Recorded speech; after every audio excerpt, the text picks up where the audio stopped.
take advantage of the wide open spaces and roam around a bit. I've been looking forward to speaking to you this afternoon. This is a new show that I put together, and I knew that I would be helping to kick off the Natural Living Expo. So as part of this, we're going to take some inspiration in terms of thinking about the region from nature. And so I've got a number of examples in the presentation to do that. This is what your region looks like, probably from 50,000 feet in the air. And you know, the colors have been tweaked a little bit, but I'm not quite sure what it looks like. I can recognize that lake in the upper left, center left, but basically it looks like a big blob. Who here has heard of something called a slime mold? Anyone know about slime molds? It's a very interesting creature. I was reading about it on the internet. And our first inspiration that we're going to take from nature has to do with a slime mold. You occasionally see these when you're walking through the forest. There's actually, the name of one of the slime molds is called a dog vomit slime mold. Now I realize we're talking after lunch, and I'm going to be speaking here on the subject of urban planning. One never knows where you're going to get your inspiration in this business. But in the course of reading about these slime molds, one of the things I learned is that, you know, obviously it's hard to measure the intelligence of a creature like this, but when they plant the slime mold in a maze, and you see the little, on the lower left is where the mold begins, and in the center bottom, there's a little speck of nutrient, and the mold actually grows its way through the maze toward where the nutrient is in a pretty infallible way. They don't really know how it does that. They don't know if it's a sense of smell or if it sends out little tiny miniature humans that maybe go out, or some other organism. It's all very mysterious, but at the end of the day, this organism has made a very clever connection with its habitat. As slime molds go, it's living very well in terms of using its resources well. There's even a group of scientists in Japan who set things up where the slime mold basically grew to follow the pattern of Greater Tokyo by placing certain little specks of food here and there in the same arrangement as where some of their towns are. They found that the roads and the pathways that the mold grew on actually followed some of their expressways. And so what it showed is that the way that Tokyo was laid out was not so crazy after all. It says engineers can learn from slime. Well, I suspect planners can learn from slime as well. I mean, as I said, you never know where your inspiration is going to come from. Now, let me just show you a little animation here of how one of these things grows. And it's growing into a rectangular dish, much like the shape of the screen. And you see that one of the first things the mold does is very similar to what we human beings do when we establish our settlements, is it basically fills up every square inch, every bit of space. It's sprawling. It does what we do. It does especially what we do in the prairie, where there are no natural obstructions, unless you run into when you're in Colorado, you hit the mountains. But here we just tend to grow out in all directions. The other thing you'll notice about this is there's very clear circulation networks.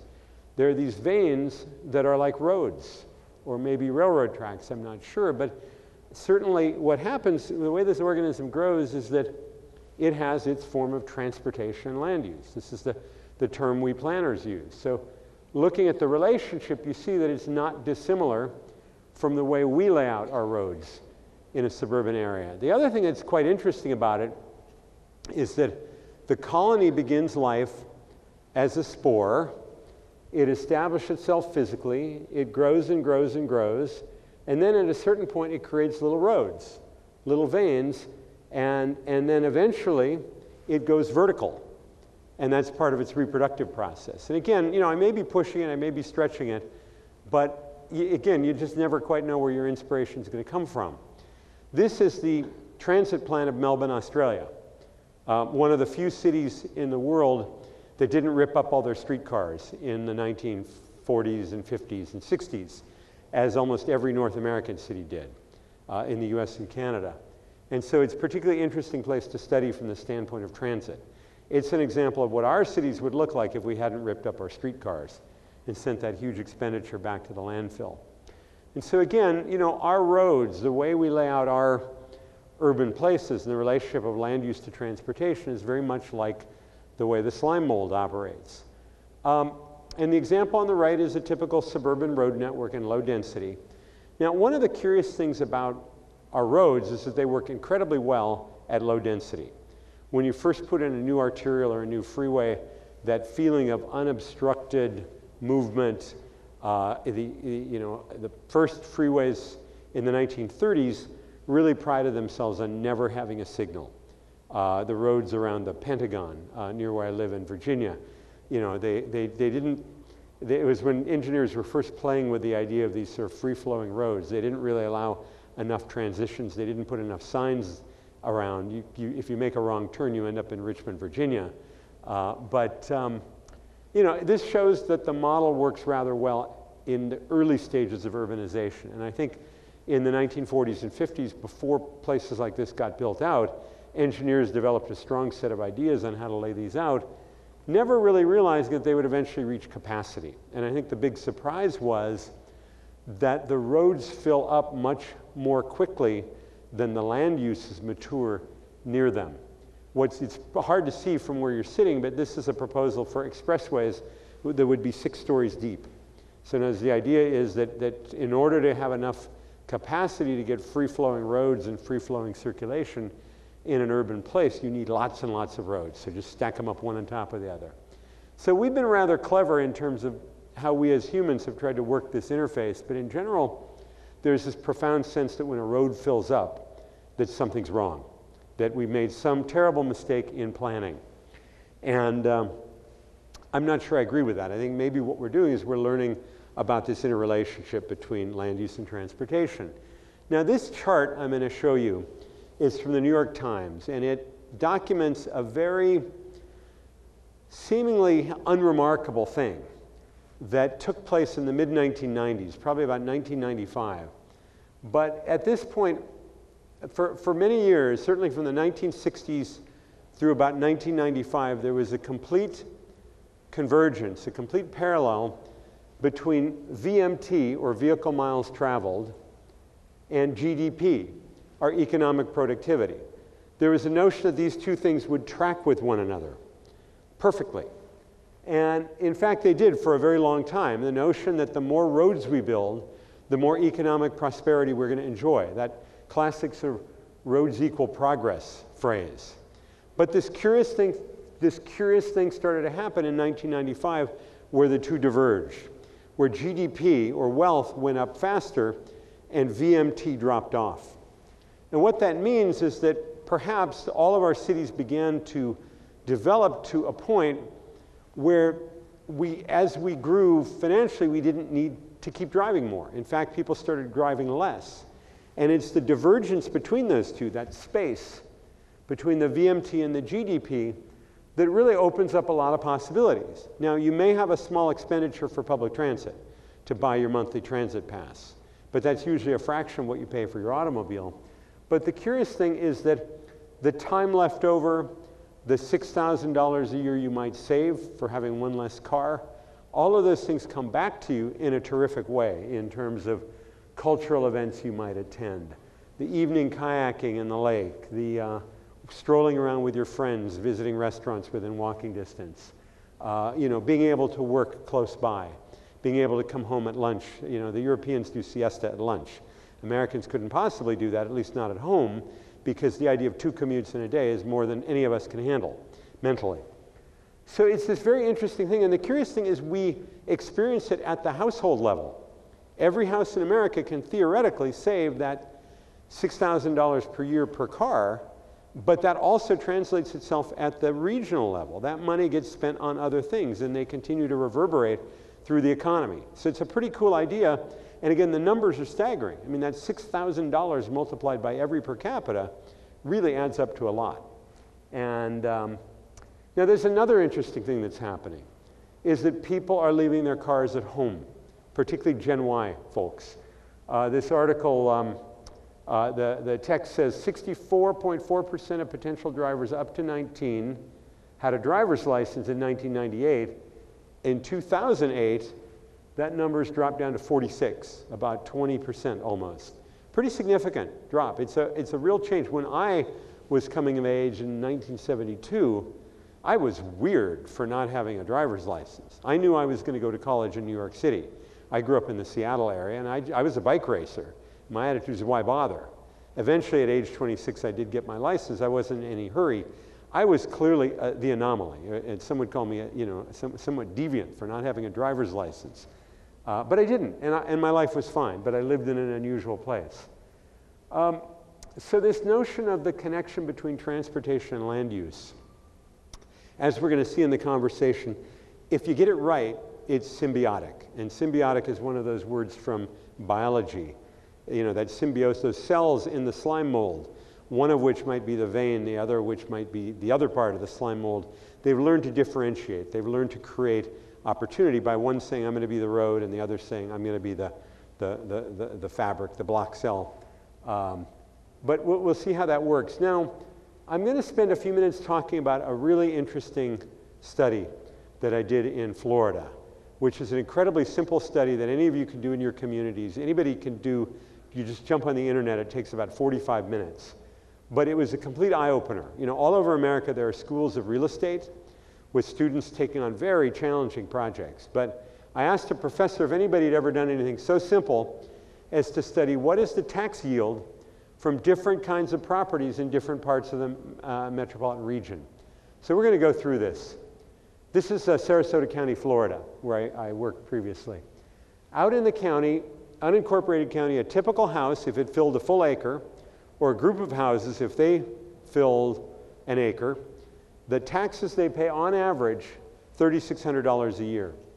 Multifamily building on average, $7,800 a year. The same house located in the city, like my house in the upper left, right there, pays about $8,200 a year. Now, you would think that something like the Walmart or the Sam's Club, the big box retail, pays a lot more, but in fact, it only pays about $150 more per acre per year. We're not talking property taxes, and we're not talking sales tax for a moment, just property taxes, just county taxes. My house being in the city also paid city taxes on top of that. We're not counting those either. Now, as I say, the first big surprise is you'd think that the Walmart paid a whole lot more, but in fact it only pays $150 more per acre per year. It sits on more acreage. And when Walmart first came to town, they wave around a great big check. Here's $14 million, we're going to be investing in the local economy. And everybody goes, woo, that's great. But what we didn't do was the math to think about how much money is government going to be spending to accommodate that Walmart development. And you've got to do that. You've got to do that calculation. And then the next series of bars, and they're all rather short by comparison to the ones at the bottom, are a series of different commercial properties in the county, including a Burger King, bringing in a whopping $15,000 out by the interstate, a very big Burger King, I should add.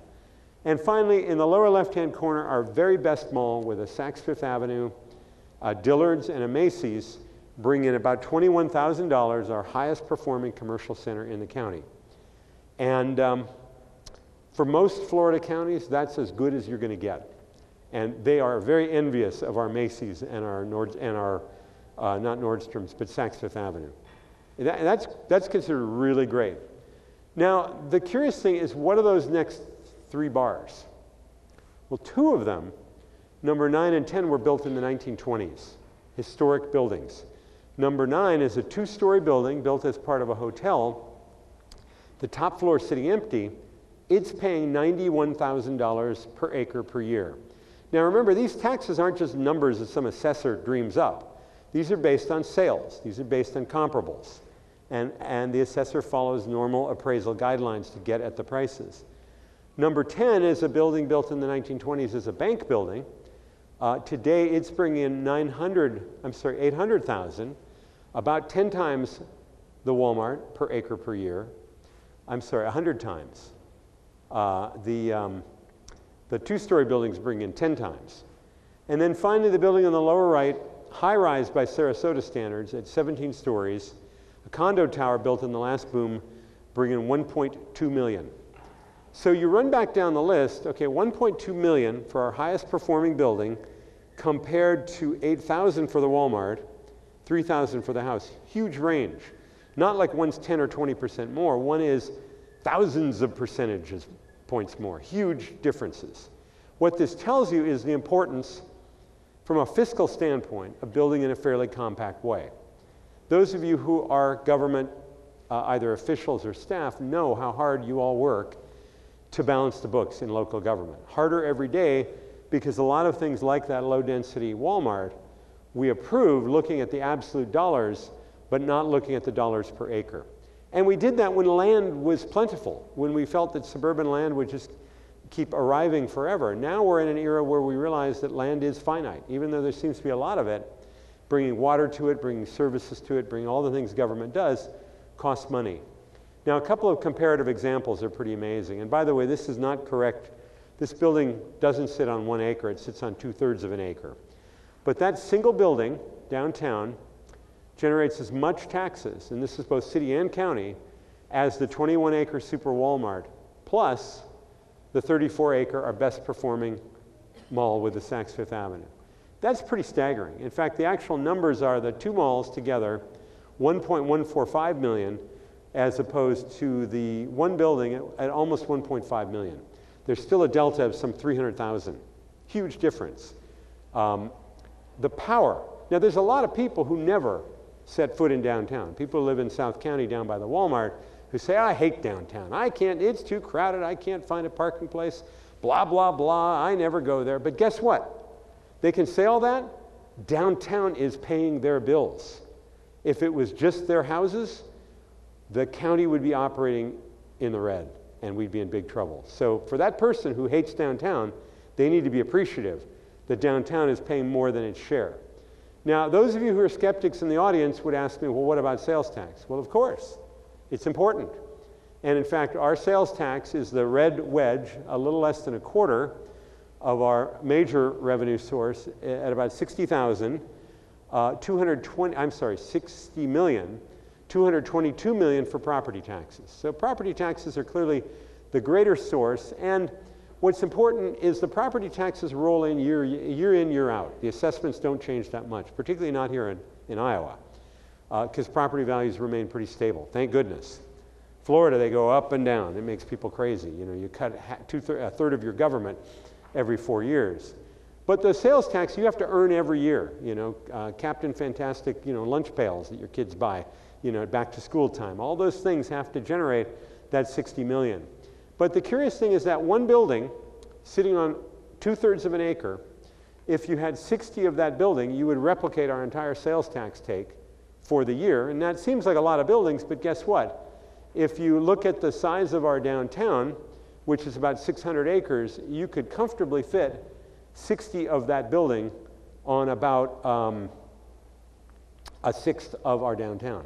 And that person living in Northport who hates downtown, well, guess he'll never even know. It won't be a problem. It won't be an issue. And the curious thing is our downtown, even though we got some tall buildings on the water, most of our downtown today is really 1- and 2-story buildings. It could easily accommodate it, and most of the folks in the county would think that putting it downtown would be just fine, because, you know, that's a place that's already got tall buildings. Makes sense. St. Petersburg, about an hour to our north, in the last boom, probably put up the amount of construction we're talking about, probably put up the equivalent of 60 of those buildings. And guess what? St. Petersburg is a fine place today. It was a fine place 20 years ago. But that added number of units helped to populate the restaurants, and the civic life of the town is enriched by more people walking, going to galleries, shopping. It's really quite pleasant. The place didn't have terrible things happen to it as it added those more units. Now, what about the cost side? If we're looking at it as a kind of a balance sheet, we can't just look at revenue. We have to look at the costs. And certainly this study, which is admittedly old, 1989, but we updated it for today's dollars. By today's dollars, a downtown unit in a place like Sarasota would be about $9,200 in terms of what the county spends to service that unit. And a suburban unit would be about $23,000, almost 3 times the cost. So when you cross-cut these two numbers and you look at two comparative developments, one downtown, it's very hard to see, but there's 3 buildings downtown occupying just under 2 acres, value of $193 million for about 197 units, so about $1 million per unit. That puppy That's one example. And then the other is 357 units out by the freeway, sitting on just under 20 acres, 30 acres, valued at about a tenth what the other one is, at 18.9 million. Okay, so somewhat different, both housing, but take a look at it. The one in downtown pays back, in the first year, a full third of our county costs. And the one out on the edge pays off only 2%, which means that it's going to take 42 years for the one on the edge to pay back our county investment, and the one downtown just 3 years.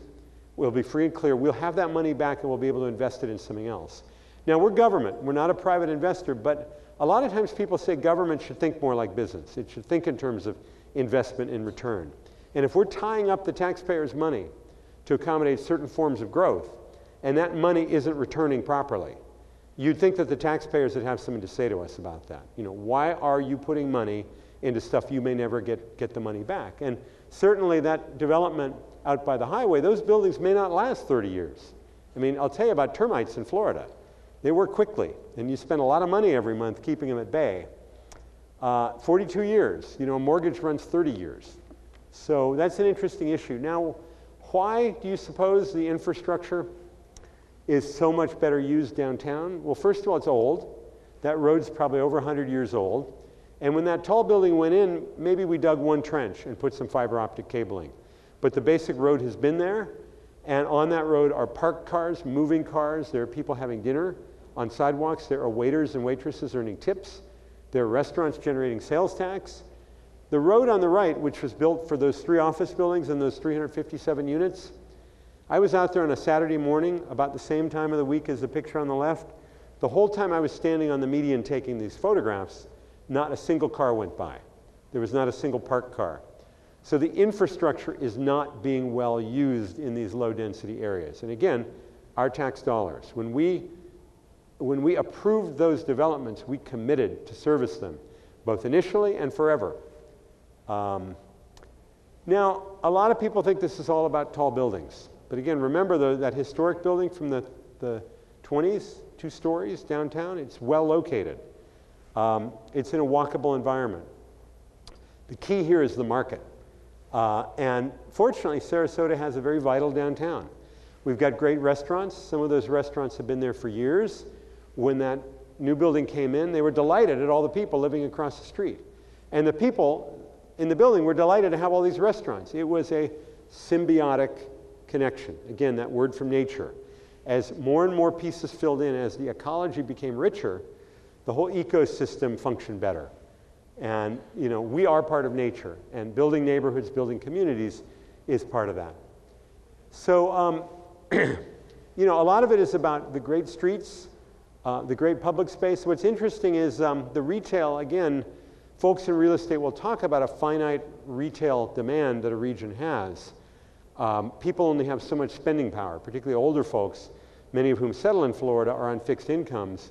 It's not like we can suddenly decide we want to get them to buy more widgets.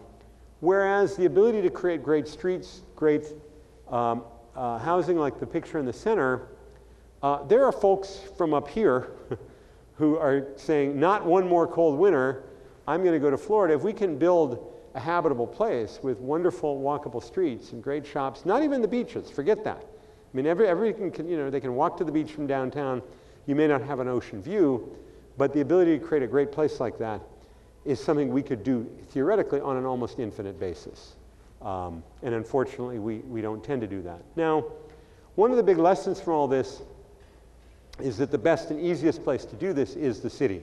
Now, I worked for the county. The city was a separate government, a separate approval process. It used to drive us crazy that when they had conversations about new development, they weren't talking about the tax revenue. They were talking about quality of life, impacts of development, all of those sorts of things. Very important things, but again, they weren't looking at both sides of the equation. We were looking at one side, the revenue. They were looking at the impacts. It's important to get together on these things and to weigh them together. But you know, to us, we look at the county, at the cities, they're just big gray blobs on our map because we don't have jurisdiction. We look at our own county and say, well, where can we put people here? Now, we spent a huge amount of that revenue building roads, very wide roads, very difficult to cross. People don't much care for them. We need them because of our traffic models tell us we need them, but it creates a very inhospitable environment for the pedestrian. And we know that in terms of high-value real estate, well, we could put the big box store there, but we've already seen the big box store doesn't pay the bills. So where do we want to put these high-value places? Not on the arterials, maybe next to transit. And we've been talking about building a BRT system for years, as Des Moines has, or is talking about it. And we think that there may be some potential here. The issue, you know, the picture in the upper right is the great Portland, Oregon. We always read about Portland, this wonderful example of urban design. I look at that picture and I say, if that's the best you can do, that's not good enough. We can do better. The picture on the left, which actually looks like an older place, the urban design rules, the codes, dictate how the buildings behave in terms of the street and sidewalk. Those are important things to have in place if you're going to get transit to work, if you're going to get people to want that type of development in their midst. Now, the other cool thing about this symbiosis between transit and land use is that there's all kinds of benefits.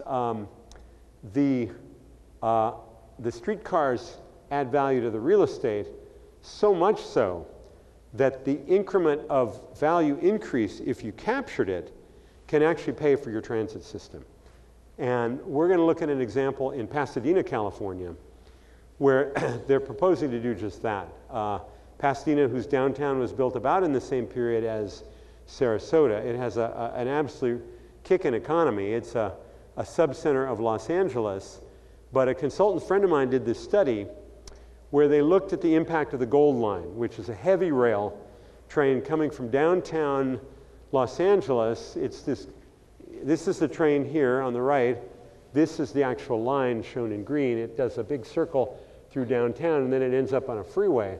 But this line indicates 1,000 feet on all sides of the transit line.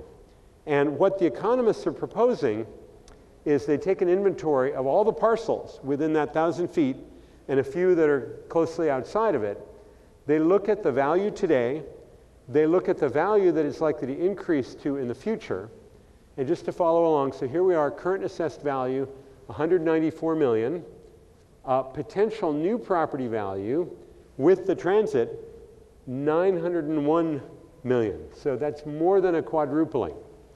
Okay, but Pasadena, being a very growth-conscious place, has a rather low density cap. There's a huge market, but they're basically saying keep the growth down. But if Pasadena was willing to release that growth cap just a little bit, there's a low, medium, and a high alternative. The low is that 901, pretty close to where the building heights are today. The medium goes up higher. If they went to the high, they are at 3 billion. So we've got the new demand brought by the transit, and we're going up a little bit. We're deciding with the citizens, how high can we go that you're comfortable with? And the economists made a guess at what they thought would happen, $3 billion. So we're going, in terms of the property value increase, from just under 200 million to 3 billion. Huge, huge increase. Along the lines of what I showed you in the first slide. That's an incredible amount of value creation. Now, the streetcar system costs about 200 million. About the same as 1 year's, as the current assessed value of the buildings. But somewhere in jumping up to 3 billion, there's got to be a way to carve off some money to allow this incredible economic benefit to happen.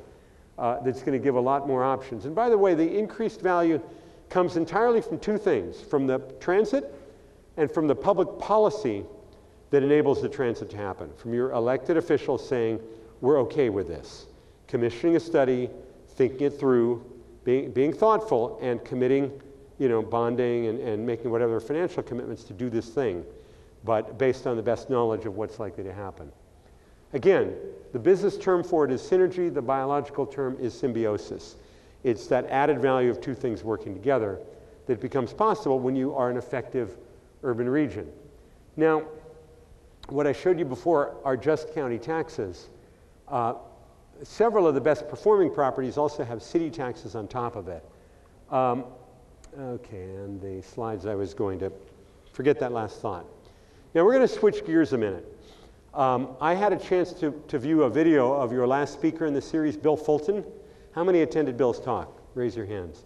Okay, pretty good showing. You guys are hardcore planning enthusiasts. I like that. Bill used on a number of occasions the cutthroat world economy, which struck me as an odd term. It's you know, people talk about it as a competitive world economy, but cutthroat is pretty intense. And I thought about that term, and I thought about that slime mold growing into every crack and crevice, and I thought to myself, well, are there some lessons that the slime mold gives us about what's going on the other side of the planet?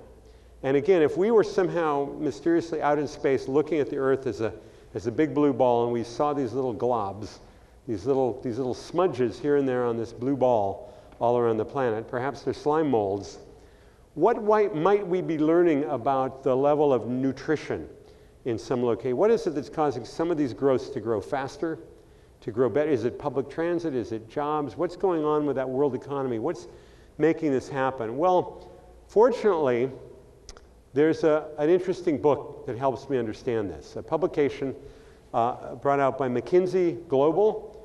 And this, I don't know if any of you have read it, but you've seen the ads from IBM or Siemens or Philips or Cisco. There's a whole bunch of corporations that have suddenly jumped on this urban bandwagon. And they're looking at their future customers. As the normal Fortune 500 clients and customers are going away and getting more fragmented, more diffuse, harder to sell to, government becomes one of the best customers out there to sell water systems, sewer systems, transit systems. One of the things about them is they're easy to market to.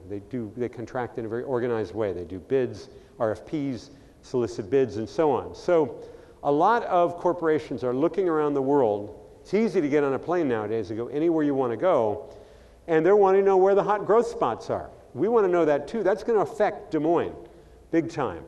So you open up the book, the 25 hot spots by 2025, and in terms of GDP growth, I'm looking at the top 10.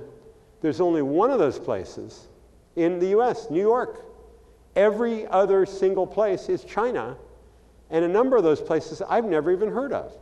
So imagine the top 10 GDP growth cities in the world, Chengdu. Who's ever heard of Chengdu? Anyone been there on their last vacation?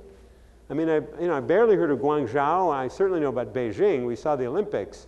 This is pretty significant. This is a major global shift. 25 years, not that long. Okay, well, here's some charts that help us understand this a little better. Say middle-weight cities in emerging markets are poised to deliver nearly 40% of global growth by 2025, more than the entire developed world and emerging market megacities, places like Sao Paulo, Brazil, and I don't know if Moscow qualifies for that, Mexico City, emerging market. So let's look at the chart. Here we go. Currently, the developed world, which we're a part of, Des Moines is a part of the developed world, as is Philadelphia and most of the United States.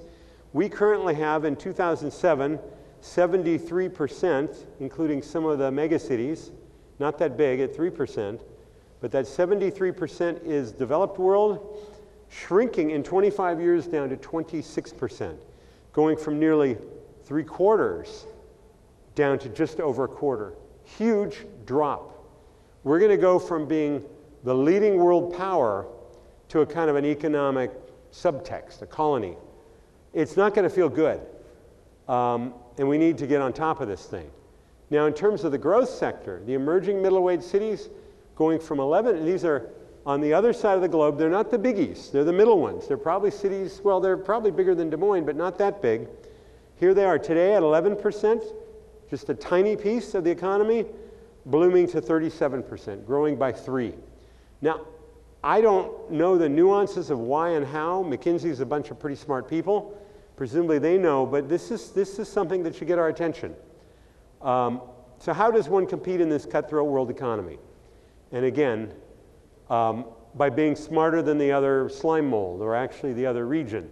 But again, looking at it from the scale of the planet, it looks like a slime mold. You can't see all the people running around. You can't see the Fortune 500 companies headquartered here. That's a detail. That's a microspec. By being smarter, if the slime mold can figure out how to grow how it can manage its physical environment so adeptly, how are we humans doing? Are we smarter than that slime mold? Well, you'd think we would be. We're developed. We walk on 2 feet. We stand upright. We have a large brain, 3-pound brain. We have all these things that should endow us with these great capabilities. But curious thing when it comes to our habitat. The most developed countries on the planet, the US and Canada, are also the only countries that build our housing on prime farmland. Funny about that. We must have a lot of prime farmland. You know, when you think about, and that's Midwest up there on the top, California on the bottom, what are we doing?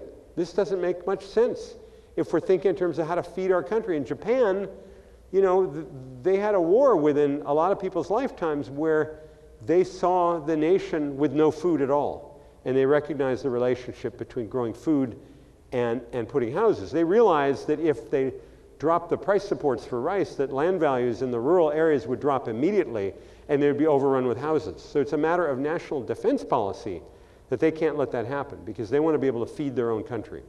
These are huge geopolitical issues. I'm not just talking about sustainable habitat here. I'm talking about, you know, security going forward. Well, when I think about that great icon of community form, Italian hill towns, they're beautiful, they're gorgeous. You see the pictures of them. Before I went to Italy, I thought Italy was nothing but mountains because all I ever saw was pictures of the hill towns. Well, guess what? When you expand that picture just a little bit, you realize there's plenty of land around. But no self-respecting Italian would ever build a house on prime volcanic agricultural land. This is gorgeous stuff. You don't do that. For thousands of years, they've been not doing it. Why would they suddenly start doing it in the year 2012? They wouldn't. We do it. They don't do it. Okay? Interesting issues. Well, the good news is regions learn. We can figure out a better way. How do we learn? Regions learn the same way people do. Feedback loops. The problem is the feedback loops are a lot slower. We'll talk about that in a minute here. Short feedback loops. When you were a kid in your parents' car and you drive along the road and all of a sudden you see a pickup truck turned over, oh my goodness, the top looks like it's sanded off. Somebody got really hurt in there. They might have even been killed. That's powerful. You slow down for 5 minutes, maybe 10, maybe an hour. Eventually you speed back up again. The lesson's been forgotten. You see a house on fire. Jimmy, I told you never play with matches. That's what happens. If you play with matches, the house will burn down. There are positive feedback loops too. You go to the blackboard, you get the math problem right. The teacher gives you a gold star.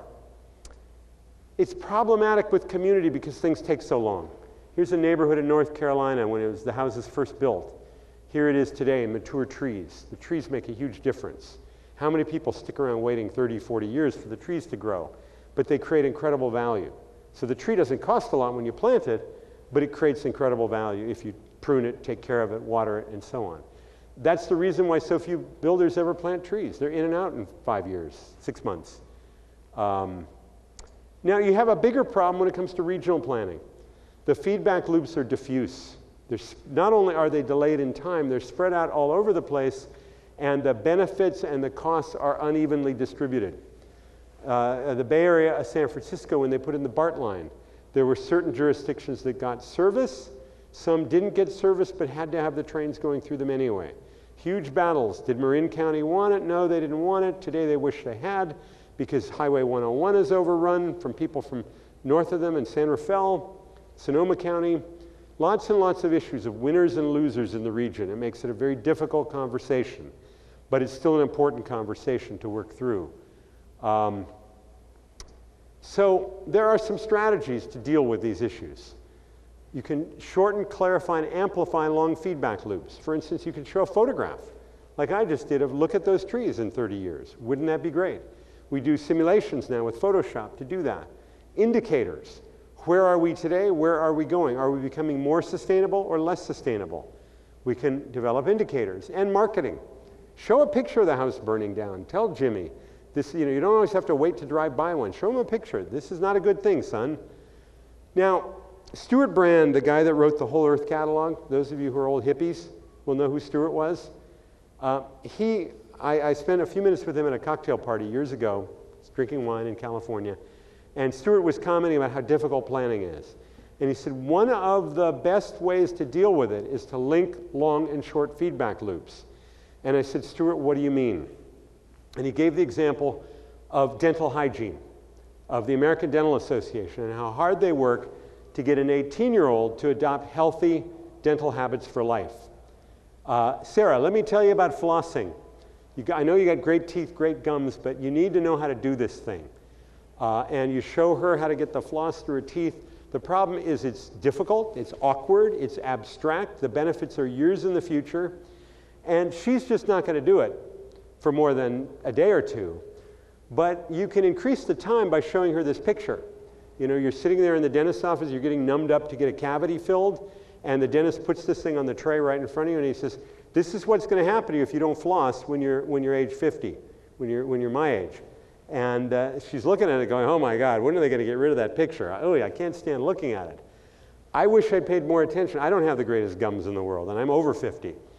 Well, what the American Dental Association did is they paired something more immediate, brushing, something you do every night that's easier, that gives you fresh breath, whiter teeth, gets the little bits of lettuce out of your teeth, and oh, by the way, there's an immediate benefit that has salient value to an 18-year-old. You might have a date on Friday night, you might have a kiss, other things might happen. Life is good. This is part of the fun of being an 18-year-old. It's not something that's abstract in years in the future. This is what planning needs to do. By linking, as the dental hygiene industry does, the regional plan, which is an abstract exercise. It deals with something years in the future. It's complex, lots of numbers, it's hard on your brain, but let's pair it with something that everybody can understand, the benefits at the neighborhood level, the new library you might get next to the light rail station, the wonderful paths through the West Hills that let you ride your tandem with your wife on a beautiful summer evening if you live in Portland, Oregon, directly from your house, the fact that some of the traffic has been taken off the road by people riding light rail home. These are the things that people can see and feel in their neighborhoods, and it's very important to create a conjoined strategy. Neighborhood benefits, regional benefits. And these come under the rubric of planning. And that's very much what I believe. Now, we talked about slime molds. This is about natural living. I'm trying to do my bit for the theme, okay? I want you to appreciate that. Let's talk about moths. Are we smarter than a moth? Well, sometimes I'm not so sure. This is a very clever moth. This moth has the camouflage on the back of its wings, somehow through natural selection over many, many centuries, or maybe 2 years, who knows. The moth figured out that if the pattern on the back of its wings was roughly similar to those of an owl, that the would-be predator, the thing that's going to eat it for dinner, might be worried that a bigger predator is coming after it. So the rodent that might grab that moth doesn't, thinking that it's an owl. Very smart, very clever. Now, can the moth be that smart? Well, probably not. But something's operating on a genetic level. Something's operating on a very simple level that is helping this moth to survive. That's really pretty amazing. And if we had all evening, we'd start talking about complexity theory and a lot of fairly esoteric subjects that are probably operating here. But the brain of the moth is probably way less capable than its predator, but its genes are more adaptive. And I think on some level, this may well be what's going to save us as a species. There's some adaptive stuff going on. We're gathering at a conference here on natural living. What's the urge? What's the thing that's making us be interested in that stuff? Do we even know it? Is there some force larger than ourselves driving us in this way? Well, these deceptive feedback loops don't just happen with moths. They happen throughout planning. And planners have really been fooled by these things for a very long time. You sit on a freeway full of traffic. You're thinking, if we just had another lane, I'd be able to drive by all these other morons and get on my way to where I'm going. Somebody obviously made a big mistake planning this place. But I told you before that in general, the roads never quite keep up with the land uses. So actually building that extra lane would be the wrong thing to do. But in fact, that's what we've been doing for years. And not only do we build the lanes, we build HOV, we build those big signs to tell us where the backup is so that we can cut off the highway and go through somebody's neighborhood who's not at all happy about us doing that. And they put up traffic calming, and there's all kinds of things going on here to deal with this problem of congestion. We spend millions and millions of dollars in impact fees. Don't get me started on impact fees. They're very problematic. And we do these things called traffic improvements. Do you ever wonder who calls them an improvement? How about just traffic changes? because they aren't really always an improvement. Let me give you an example. Here's an intersection. We're in South Carolina. Somebody decides that the people sitting on this road need to move through that intersection faster. So we do something called grade separate. And that's great for all of the people going through the intersection to a simple destination just beyond that overpass. So you're starting here, and you want to get here. But what about the person who wants to get here, who's sitting here, that in the old days he could just pop down this street and go over there when the grid was going through? Now there's a big limited access road blocking him. So for some maneuvers, you've actually made it more difficult. You've meant that there's actually more vehicle miles now going to be dedicated to driving all around to get where you're going originally. So these aren't always an improvement. Now this is the chart that is often used to justify these so-called improvements. You've got a stair step, the tread, which shows the capacity right here. The yellow line indicates the demand, and the demand is going up for sure, but somehow it's mysteriously going to level off and behave itself. But in fact, you widen the road, spend a lot of money, take down a lot of great trees, a lot of landscape. Some of these are really spectacular specimens, they got to go. And what you discover is that the actual demand followed a slope that's fairly gradual upward slope. You realize you made a mistake, you come back, you widen again, and what happens is you keep widening, the demand keeps continuing, and what's really happening is people are making the decision to live further and further out. So the lanes keep getting added, and as Andres Duani says, you know, how do you want your congestion, at 4 lanes or at 40? Because the state of modern roads is to be congested. You just choose at what point you want it, okay? Now, what this means is that people need to accommodate in all kinds of different ways. So here is a typical suburban house with a lot of people living there. They're struggling to make the mortgage. There's cousins, maybe unrelated people living there. The neighbors don't like it one bit. But it's not caused by bad people. It's caused by a system that's forcing everybody in that household to drive. Teenagers, unrelated people. Now, this road traffic vicious circle is intersected and intensified by others. Transit routes become expensive and otherwise impractical. People say, well, this is a dumb transit system. It doesn't stop anywhere near my house. Obviously, whoever laid it out didn't know what they were doing, never thinking maybe I lived in a place that didn't make sense. Therefore, the cars become even more necessary. People who can't afford cars are required to support them whether they want them or not. As riders and fare income drop, transit services are reduced. More riders and fares are lost. Therefore, service is further reduced, and so on to the point of collapse, meaning the disappearance of the transit. That's what happened in America. Now, this is a quote from a book called The Nature of Economy by Jane Jacobs, a great theorist on the subject of urban issues. And she's talking about vicious circles. We also have virtuous circles, thank goodness. But basically, this is what was responsible for the loss of transportation infrastructure all over America. What you see on the right was the Pacific Electric system in Los Angeles. The cars stacked up like kindling to be burned. In 1923, the Pacific Electric, 28 is when this was done, the Pacific Electric was boasting about 1,000 miles of trolley lines. In 1950, they were up to almost 4,000. We think that Los Angeles was built around the automobile. It was really built around the streetcar. It's actually far denser than Washington, D.C., where I live as a region, partially because transit made it into a somewhat dense region.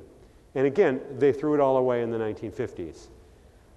You can go and see a place where the whole system is working beautifully, the way it used to in LA, probably in Des Moines, in so many areas. It's a place called Melbourne, Australia. And deep in the bowels below Flinders Street Station, on the edge of downtown, you see these modern streetcars all lined up to carry the commuters home in the evening. And in addition, there's a whole bunch of people who step on streetcars. And instead of having a big downtown intermodal facility paid for by the federal government that would take all that great street life off the streets and sidewalks and put it into a dark, horrible building full of smog and congestion, at all hours of the day or night, people are standing in these structures, stepping off the train. They take the yellow line in, they step off here, they cross, and they get the red line going out on Clarendon Street. It's a wonderful system. It activates the downtown. Yet in this country, we use federal funds to build big intermodal facilities because we stand and wait for ridiculously long periods because the transit service is so bad. Here, you rarely wait more than 5 or 6 minutes. It's a comfortable environment. This is actually the full streetcar line as it goes out to the burbs. This is the heavy rail, those underground trains I showed you before, and these are the bus system. So what this means is between all these different modes, bus, underground, heavy rail, streetcar on streets, you can pretty much get within a block or two of where you live almost anywhere in the Melbourne region. It's a fantastic system, and it's been there for ages. They add to it, they keep it technologically up to date. The only place that I know of that has this, but it works brilliantly. Now here's a scene, you look at this picture, you think it's morning rush hour commute. If you look more carefully, you realize people are wearing t-shirts and shorts and sandals. This is New Year's in Melbourne. This is folks partying. This is one of the great parties of the Western world because A, it's very warm in Melbourne at New Year's, and B, they have a great transit system. So if you choose to get fall down drunk, you can probably make your way home in one piece, hopefully, and you can have a rip-roaring good time and you don't endanger your neighbors and children crossing the street or whatever. Melbourne is a completely rockin' downtown, but it probably occupies a geographical area that would make Des Moines look huge because it's stayed naturally contained. Land values have stayed high. They preserve their agricultural hinterland. The whole thing works incredibly well. It's a rockin' town, and I highly recommend it. Now, as you stand at the edge of this regional plan, which sounds like a very mysterious process, you probably want to know, well, what are these places going to look like? So I'm going to take a guess. Again, I like to talk about new urbanism. I'm hoping that your plan moves you towards a new urbanist approach, or smart growth is another term, but I want to just show you some of the things that might come out of the plan. Hopefully, replacing a lot of suburban neighborhoods like this, where all you see is garage doors, what are called snout houses, we might move to a different model that's a little more mixed use, that might combine townhouses, apartments, might bring churches, schools, daycare centers into the fabric of the community. A place like Kentlands outside Washington, D.C., you look at how the simple street of houses is just a little more artfully put together. They actually are the same house repeated 2 or 3 times, but they found a way to make them not look cookie cutter. There's an elementary school close in that you can walk to. It's the first 2-story elementary school produced in over 50 years in the state of Maryland. Rachel Carson Elementary School. It's also about revitalizing downtowns. Now, don't get me started on downtown Des Moines. I've got an issue with sky bridges. Other regions have stopped building them years ago. We can talk about the weather, we can talk about all these things. There are parts of downtown that are really terrific. There are parts I'm less excited about. But certainly, these places, and everywhere in America, you used to be able to find a postcard that looked like this, of incredibly active, bustling streets, not the same building over and over again, folks on sidewalks, public transit being ever present, the 5 and dime, the dentist office, the beauty salon, the theater. It was all there. It was a place of great variety. I used to visit downtown in Madison, Wisconsin when I would travel here in summers. Portland, Oregon has a great streetcar system and a great downtown. Is this coincidence? I don't think so. I think the two go together. We can't be sure. Downtown Boston has a great public square, Post Office Square, built on top of a parking garage, underground. They don't have a lot of parks. Everybody knows where to meet in downtown Portland. These are the elements of a great downtown. We have lots of land. Even though we got tall buildings, we got lots of land available to redevelop in our downtowns because we followed this suburban model of pulling back from the edges of the streets, building big parking lots. There's still a lot of opportunity to make great walkable downtowns. Inner city revitalization. Well, fortunately, Des Moines doesn't have a lot of places like this, like you find in Washington, D.C. or Charlotte, which have been redeveloped through Hope 6 programs. You know, there was never a problem with the building types here. By restoring these buildings, let me go back. By renovating, putting the windows back, these actually work incredibly well. By infilling what was there, there's no reason to tear them down and build the big towers. One of the reasons why some of our cities look so bad is you end up looking at a lot of the sides and backs of buildings. The actual frontage in this picture is only right here, maybe 10% of your field of view. We've really lost a lot of the art of urban design and urban planning and understanding how to put a downtown together. Now, neighbors might fight to preserve this open space, but I don't think this is really a very good open space. In fact, I think you could make it a lot smaller, and if you actually put frontage here, what open space remained would probably be higher quality. And typically in a city, you need hardscape. If you plant grass, the traffic's so great it'll wear out. So these issues of public space are very poorly understood. And I'm going to click through these fairly quickly. This is work I did at the Congress for the New Urbanism. Something called gray fields. All those shopping malls, all those office parks, all those very suburban style spread out developments that are ripe for what's called co-development, where you come back in and you put the things that aren't there. You connect better to the community. Here's a shopping center redone in Massachusetts called Mashpee Commons, where they built behind the store to create a new intersection. And at the center is a bank, a Gap.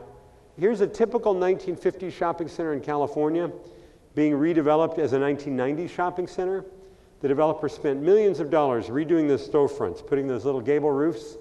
Big deal. You know, you're looking at them across a parking lot. You know, you hardly notice driving by at 40 miles an hour. What if instead of that you actually harvested the parking lot and you changed the tenant mix? You got more stationery stores, less you know, record stores and t-shirt shops, and more of the places people actually need in their daily life. And you begin to occupy the land in a more efficient way. Here's a shopping center in Chattanooga that had failed, where it was a call center for a credit card company.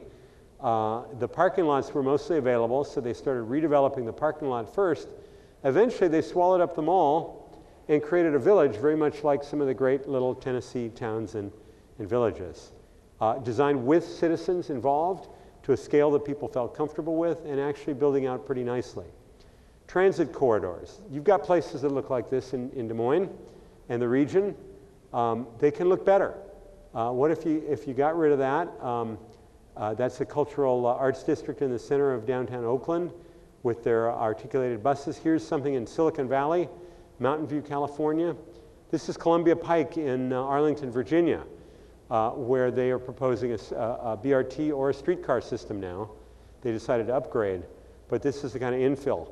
All of these suburban park and ride locations, places that people come to, park their car, get on a train. It may be sharing tracks with an existing heavy rail.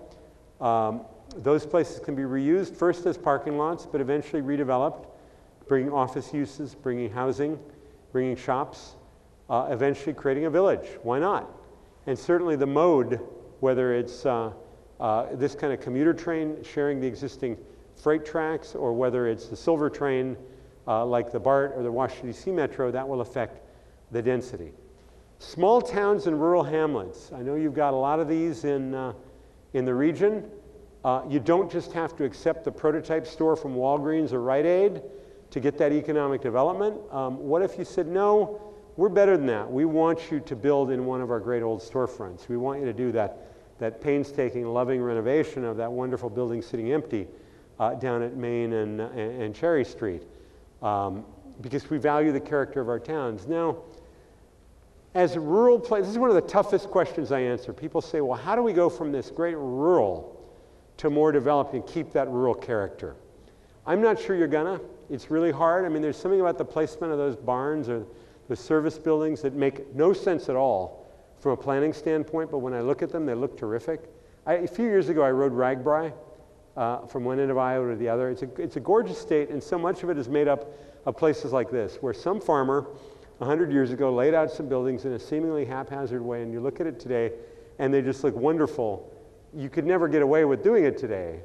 I'm not sure you can ever really preserve that rural character, but you do move to something called small town character that we do know how to do. So I think, you know, something is lost, but something's gained. Now, talking about regional planning, Jane Jacobs, who wrote that book, Death and Life of Great American Cities, who always had something curmudgeonly to say. She said, a region, somebody has wryly said, is an area safely larger than the last one, to whose problems we found no solution. Jane was not a big advocate of regional planning. She felt that no matter what you did, you were always going to be defeated by some old family that owns land in the path of what they want to see developed, and that the world is just going to somehow move to cause that to happen. I'm a little more optimistic than Jane, even though I did meet with her, and we actually talked about that subject, and we discussed our difference. The question comes, what is success in regional planning? What are you striving for? In Italy, it means preserving that incredible legacy of agricultural land that they've had for thousands of years. keeping development confined. Their population's actually stabilized now, so they don't really have to worry about that. In South Carolina, it might mean preserving that amazing alley of trees on a plantation. There are lots of different things that people may be concerned about. In Portland, it's about that healthy downtown. It's a very fragile resource-based economy that's attracting a lot of knowledge workers. They like that. It's giving them an economy based on quality of life. You know, that's Portland. It's a mild climate. It's an hour from the coast. You're Des Moines. You're never going to have the weather of Santa Monica. You may not have the startups of Silicon Valley. You're different. You need different appeals. And I'm not sure the standard quality of life is going to do it. But I've spent enough time in Iowa to know there's some important stuff here. You've got great bones. You know, you are the lords of, in many ways, our agricultural provenance. A lot of the great strides in understanding how to get greater value out of our agricultural lands were hatched right here and close by. And you know, one of the challenges is as you deal with the regional scale, how do you do placemaking? Joe Riley, the mayor of Charleston, challenged me to do that on a regional plan we were working with him on. And you know, planners typically place dots on the map. You're going to have exercises where different dots, different scenarios are run for we'll put a center here, we'll put a center there. I believe it's really important to figure out what's going on in those dots. It's not enough just to place the dot. You need to think about urban design. You need to think about the basic cellular units of the region. These are buildings you find in almost any good Iowa small town, in your better neighborhoods. These are still viable units to build neighborhoods, towns, cities, regions out of. They go together in very specific ways that are understood. They get assembled on blocks. You need shallow lots for townhouses, deeper lots for commercial buildings, because you have to work out the parking. You don't want the world to see all the parking. You may do some of it underground, and you need to consolidate the lots. As you turn a corner, you know, these buildings are hard to turn corners with when you have a backyard, so you introduce another building type on the end of the block, here and here. It makes better urbanism when the frontage is continuous, and you get truly private backyards. So these are like little monopoly houses that we're combining. But we forget sometimes that these are physical places we're dealing with. You need folks who understand how to assemble the physical components of community so that buildings combine with other buildings, blocks with other blocks to form neighborhoods, towns, cities, and villages. And so, you know, again, this might be occupying that circle that gets placed on the map, but you need some specificity as to what's going on here, because if the rules aren't right and you start building out the plan according to the recommended densities, if it doesn't look good, the first one's going to be built and everybody's going to push back. It's going to be, you know, it's going to be revolution in the streets. Not pretty. So this is really part of the known world, and there are folks that know how to do this. And the plan I was involved in, one of our proposals was to create a source book of place types to actually, you know, catalog these, so that just like looking through the Pottery Barn or the restoration hardware, you actually see, well, gee, what would that place look like if we had a heavy rail transit corridor running down the middle of downtown? What might that look like? Sell it in a positive way, not just a technical way. And again, there's something called form-based codes, which are turning out to be very useful in building out our communities so that they actually end up looking like the renderings we draw. I guess I want to kind of end, you know, a captain of industry, a business leader is going to have a certain idea about what a successful regional plan is. Maybe it's about skilled workforce, job training at the community college, deep water ports if you're on the water, an air hub where you can get a package into Federal Express as late as 9 o'clock at night to travel to the East Coast. A soccer mom's going to have a different idea. And I've long had a kind of theory. But yeah, the soccer mom, her one big concern, you want to know what she wants? She wants to know that her kids, when they graduate from the great Ivy League schools that they sent them to because they got such a great education in your Des Moines schools, you know, I know Iowa has the per capita highest education rate in the country in terms of years of education. She wants to know that Muffy and Buffy are going to come back, that there's going to be a job here for them, that they're not going to be going to Chicago or New York. And so she wants to see her grandchildren grow up somewhere nearby. And that's an issue. That's very real to her. That's her regional interest. And I've always had this theory, you know, the kid who grows up on a farm maybe a couple hours drive away from here, You know, for him, seeking the bright lights of the city, he got on a steam train and went 3 or 4 hours to Des Moines. And it's a 4-hour rule. You know, you want to be close enough for Christmas, Thanksgiving, 4th of July, the occasional wedding, funeral, bar mitzvah, and so on.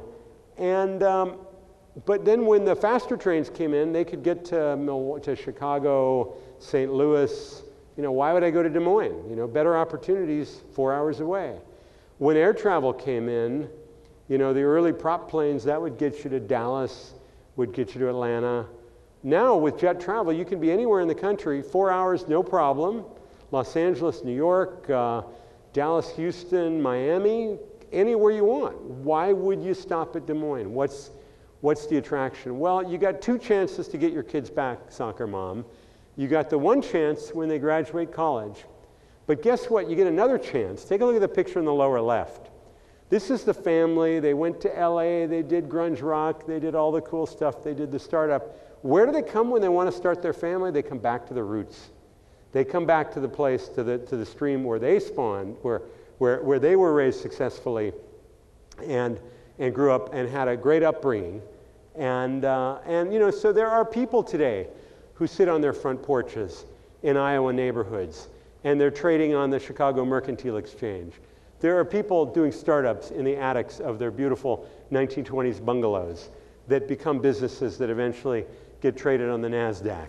There are people thinking great thoughts. There are people just painting in their studios, people gardening in their gardens. There's lots of great lives being lived here. You've got, you know, I know Meredith Publishing, you know, one of the leaders in terms of, you know, probably half the pictures in this page were pulled from Meredith magazines. You know, they have a problem because they're constantly showing these home renovations in Des Moines. You know, we got to show other places. But Des Moines, they don't have to send a crew out on a plane. So, you know, I believe that it's possible to have a great regional plan and to have a great region. It's going to take some really tough conversations. Your suburban communities have some different things they want to accomplish than downtown and some of your close-in neighborhoods. Your planning staff, it's going to be a tough job because they need to manage these conflicts. Your consultants need to manage the conflicts. Don't shy away from the conflicts. Work it through. If you're having fights that are really getting nasty, then you've got a problem. Then you need probably different consultants, because there are consultants that I know that are amazingly adept at facilitating the toughest conversations. But there's a lot of money being spent. There's a lot of effort being expended. Be sure that it's a physical plan. Be sure that your consultants know how to draw the pictures of the places you want to see. And, you know, I'm a consultant. I'm happy to come back anytime if I can be helpful. But, you know, most of us probably won't be around to see the results of this undertaking, but your children and your grandchildren will thank you one day. Even if they know you did or didn't work on it, the evidence will be there. So with that, I'd love to take some questions, and you know, I'll go as long as you have interest. Those of you who need to leave, feel free to do so, but thank you very much for your attention.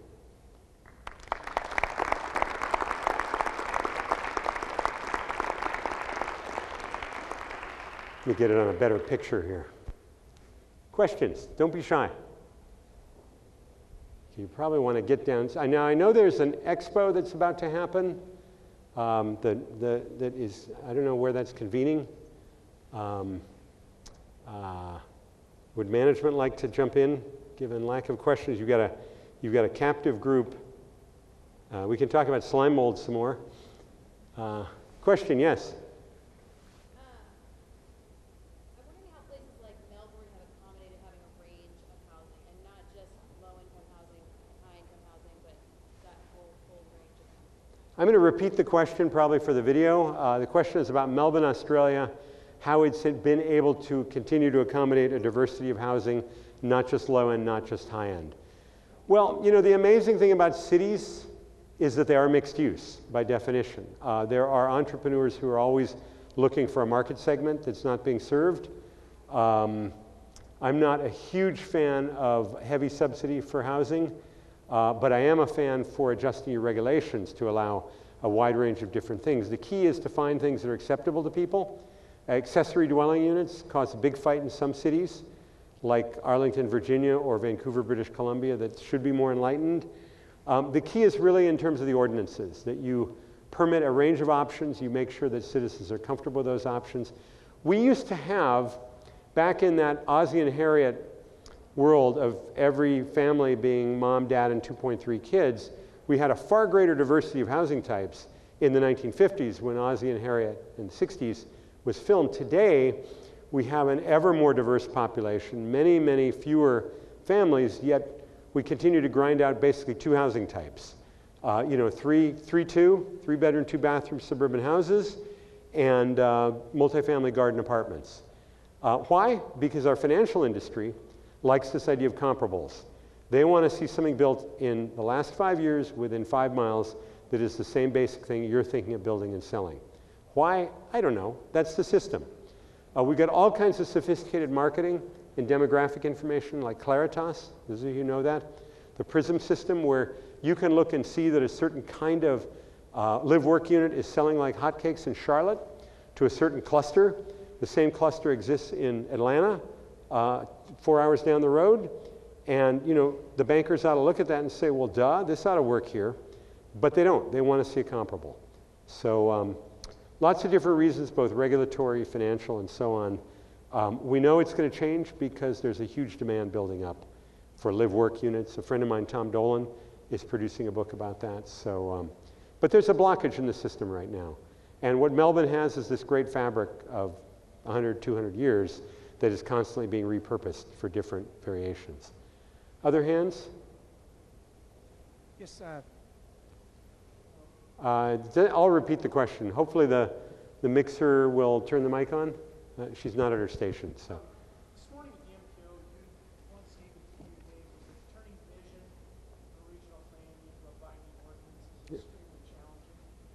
And I guess the question I would have is, I don't know out of this regional plan that there's an absolute, we're going to get a form-based code that comes out. Maybe there will be a model that comes out of that.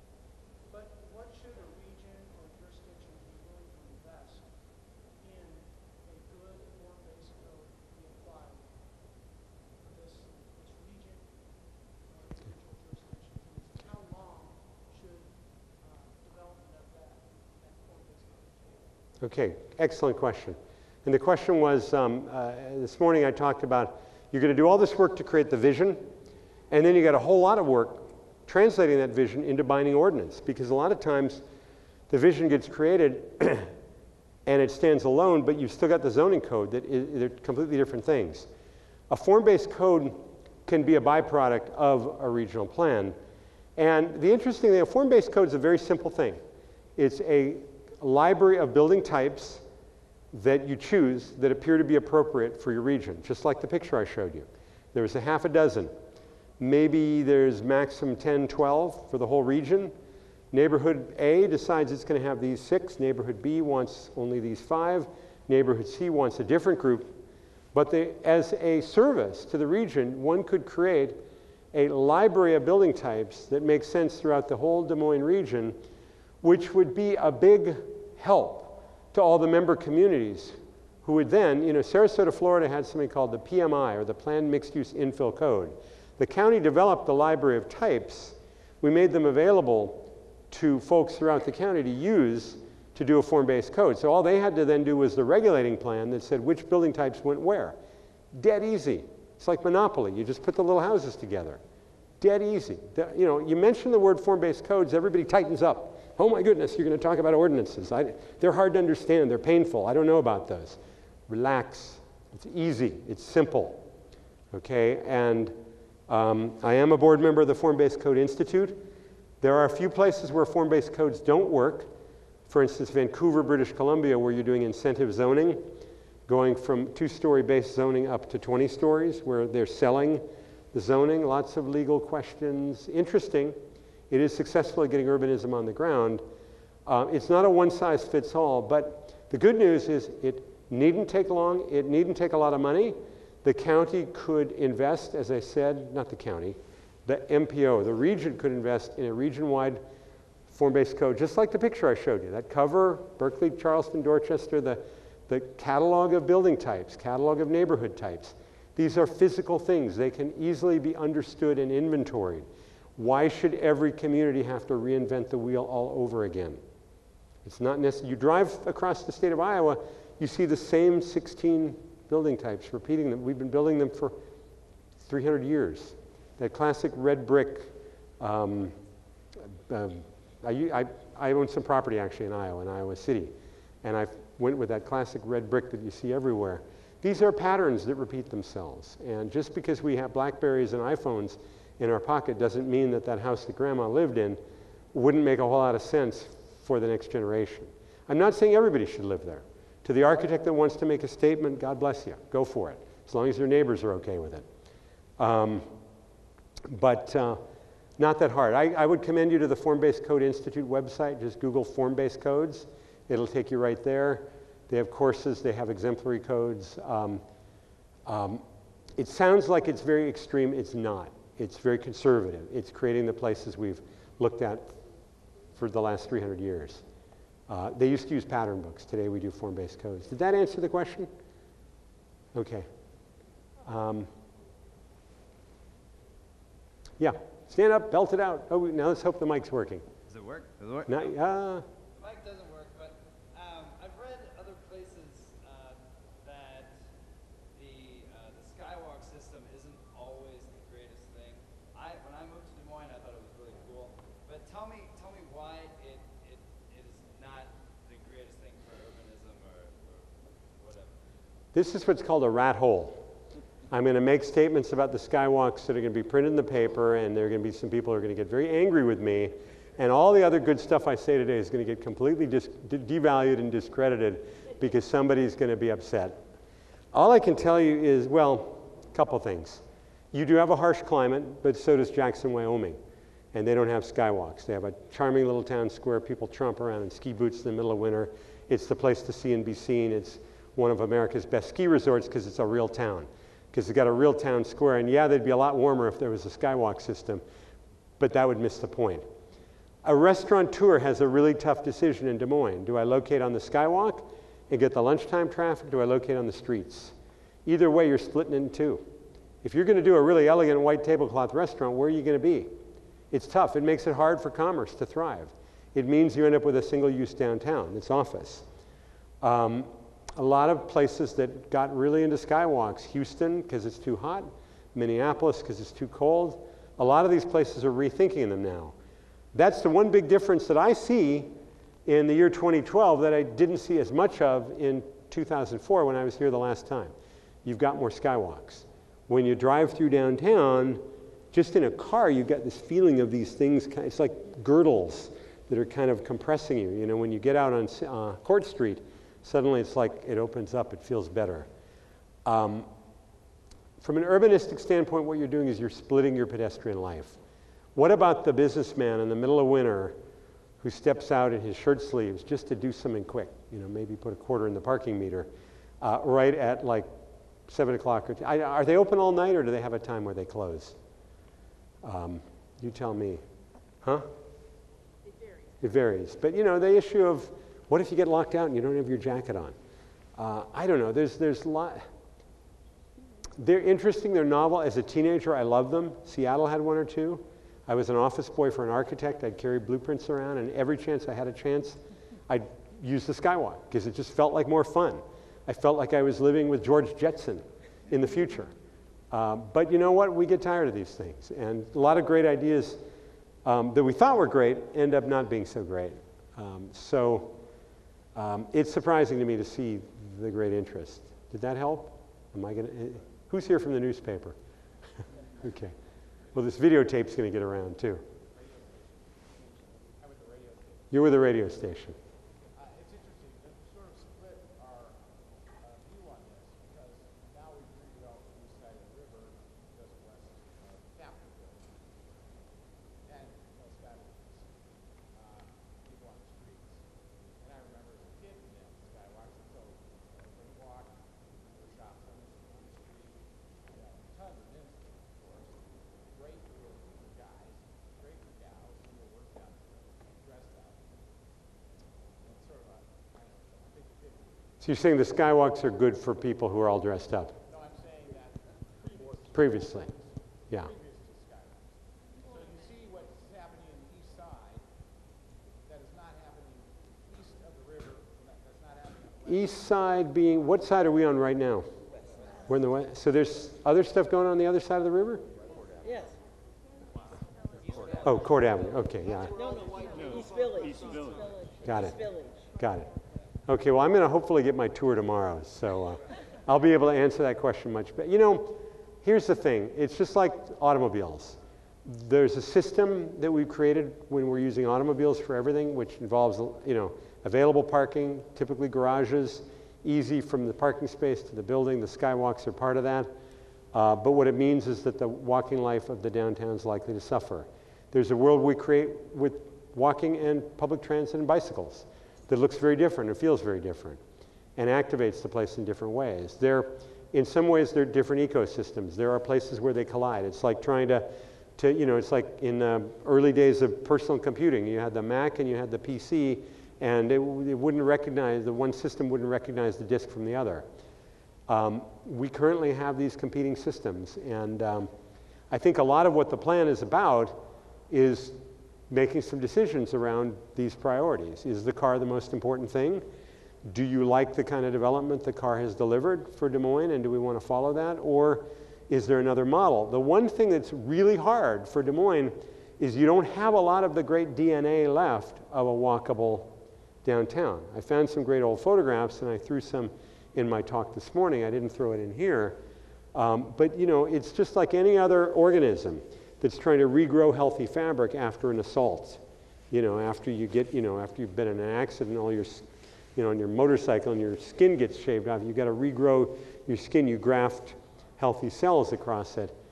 If you don't have the DNA, if you don't have the examples of the good stuff, planners, it's hard to talk about what you're trying to do. Not everybody's going to get on a bus and go up to Minneapolis or Chicago or to see the examples. So it's really important. It's important to get some things built somewhere to show them. It's hard to do an exercise in the abstract in the absence of good models. So field trips are really important. You know, get your steering committee on a plane to go see places with similar climates and similar places in other cultures. Bethany says one more question. Yeah, I was just wondering if you could talk about the mix of incentives and disincentives for both the development community and residents to kind of foster movement in this direction. Very good question. Incentives and disincentives for the development community. Well, I got into this a lot this morning, talking with staff and some members of the steering committee. There are the old-style regional plans that were really about dialing for dollars from the Fed to build out the roads that are failing. And they really had most to do with levels of service, road failure, and it was part of a system where you knew you were going to be back 5 years later with another list of all the segments in between the ones you repaired. That world's ending because the Highway Trust Fund is ending. And so the plan is no longer to get money out of the Washington, D.C., even though this grant happens to be. This is really about what do you want to be when you grow up. Now, this genre of these new kinds of regional plans, which were really pioneered by Peter Calthorpe, who did the Portland plan, and his longtime staffer, Shelley Patricia, who's now at HUD, who worked with her colleagues at EPA and DOT to formulate the Sustainable Communities grants. The missing piece, there's been a lot of brilliant innovation that has come into these things. And I really need to commend Peter, Shelley, everybody connected with them with blazing the trail. But the one piece that is still not really been addressed, and we touched on it earlier with this issue of how do you go from the vision to the binding ordinance, is this problem of compliance.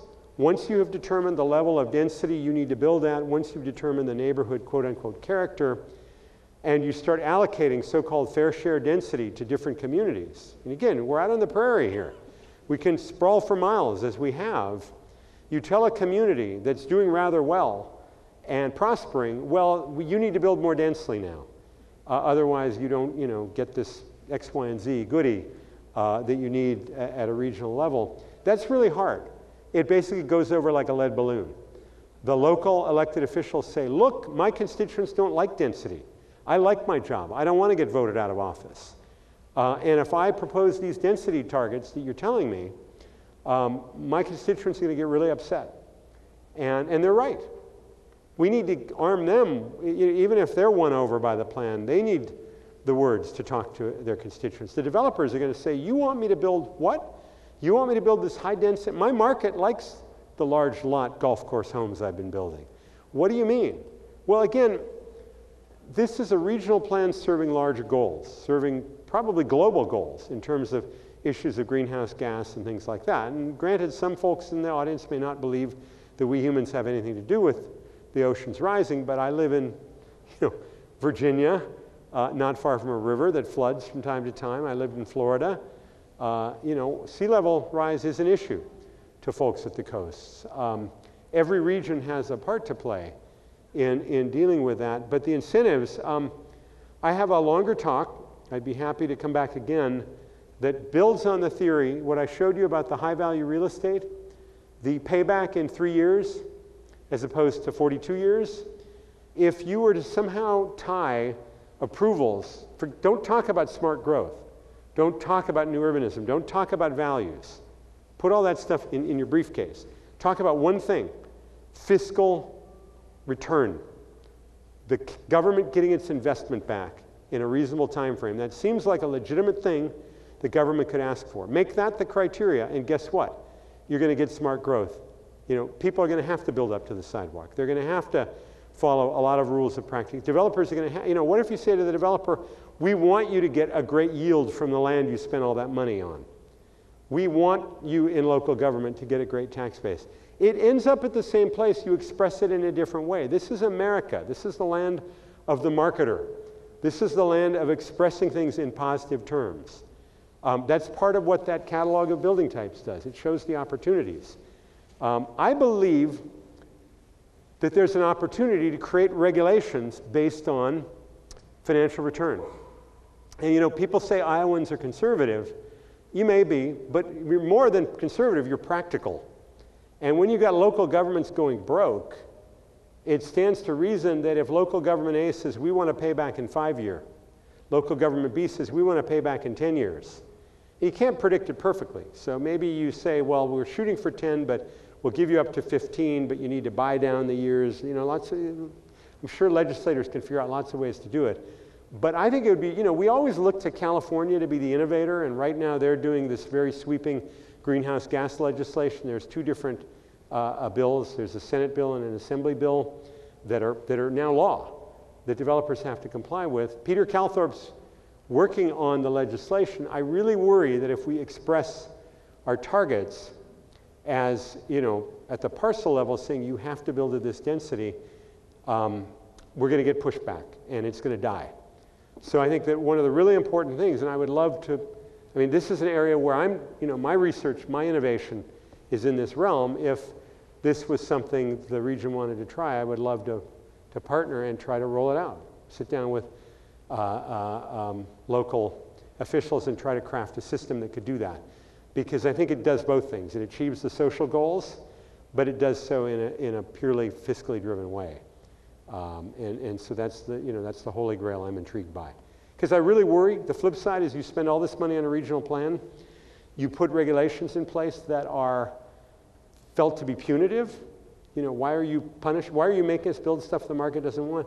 The thing's going to go over like a lead balloon. It's going to be a huge embarrassment for everybody connected with it. And so much of the process is, it's good science, it's good research, it's good thinking. That last piece, the marketing and how the regulations are written, if you can make that state of the art, I think, I think Iowa and the Des Moines area could have a real winner and be a real national leader. And again, nothing radical about it. It's the most conservative thing on earth. It's called balancing the books. So with that, I'm going to end my comments. Think about slime molds. Think about balancing books. Soccer moms.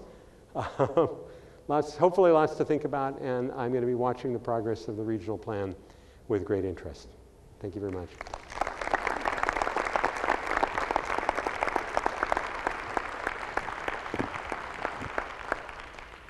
Thank you, Peter. Is this back on? Well, we don't know if the mic on or not, but I will speak out very loud. I want to thank everybody here for coming. I know many of you are involved in, well, in fact, all sorts of things. It was fun to see everybody from planning to architecture to sustainable people in the sustainability community. Wanted to make sure that you realize the people that brought this together, the Tomorrow Plan, and of course, if you look at your tables before you leave, grab one of these. This tells you a lot about the activities that are happening in the next 30 days. There is a great deal of opportunity to be engaged in different ways of the planning and to pull some of these ideas forward. The staff of Tomorrow Plan has been very engaged in putting this together for you. The Center on Sustainable Communities and staff there, real involved in terms of the sustainable building practices and what have you in the community. Greater Des Moines Partnership, and as well as Indigo Dawn. And wanted to acknowledge, just since you are here, and I really like that Peter tied it back to the slime and all the natural processes, but being involved in the Natural Living Expo, which as you walk out, you'll be able to see that it's being set up for the weekend.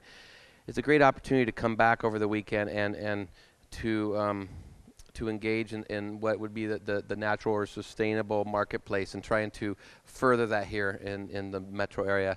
I also wanted to acknowledge, if you're downstairs, you might run into Tizzy Hyatt or Michelle Pfeiffer, who have helped put that together, and they've done a great deal of work to get that off the ground this year, and we're really excited to be involved in this planning. And then, of course, I wanted to acknowledge Kent Newman, who's the new Executive Director for Center on Sustainable Communities, and he's going to come up and speak a little bit about what Cost Connects will be tonight in terms of networking and some activities that we have planned. I should notice that the lady in the pink back there is Tizzy Hyatt. So if you have any questions about the Natural Living Expo, she's the manager and has done a lot to get that together for the weekend. So Kent. I should say one last thing. Kosk also has a flyer on the tables for you. This is just activities that they have coming up throughout the year of 2012, but in particular what's going on this month. They're involved in a lot of things to help move the sustainability forward in our market as well. So with that, Kent Newman. Thank you very much, Chad. And thank you all for being here today and participating in yet another round for the Tomorrow Plan, which will shape really our future here. I want to talk a little bit about what's going to happen for our Cost Connects event today. We'd like to engage people in 4 priority subject areas to do some discussion, roundtable discussion, around housing, local food systems, solid waste, and the arts. And each of those areas will have a designated facilitator. Take a break, grab some food and drink, and then make your way to find the table or tables that are actually conducting the discussion. And last but not least, we want to thank the sponsors that paid for the food, including the Des Moines Partnership, Rowett Cut Stone and Marble, and Silent Rivers Design Build. Thanks again for attending today, and we hope that as many of you as possible can stick around for this discussion, which will wrap up probably around 6 o'clock. So get some food and drink and come back and join the discussion. Thank you.